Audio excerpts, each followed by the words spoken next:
呢個透明嘅欄河擋咧就已經整好啦。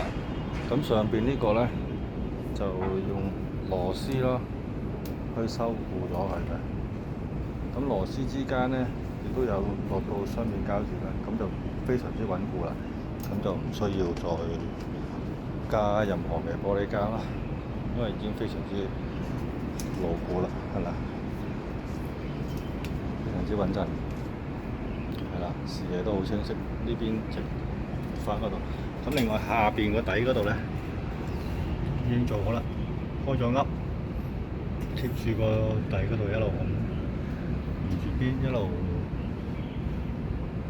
收過去，封密咗啦。呢度都係啦，開咗噏，其實咁就好完整咁樣去填補咗底下嗰個空間啦。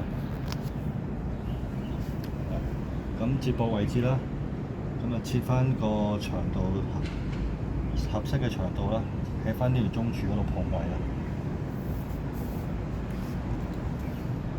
收螺絲嘅，上下切晒玻璃膠，係啦，切晒玻璃膠去填補晒啲窿眼，係啦，喺個碰口位嗰度都係收螺絲，全部都係經過切割長度。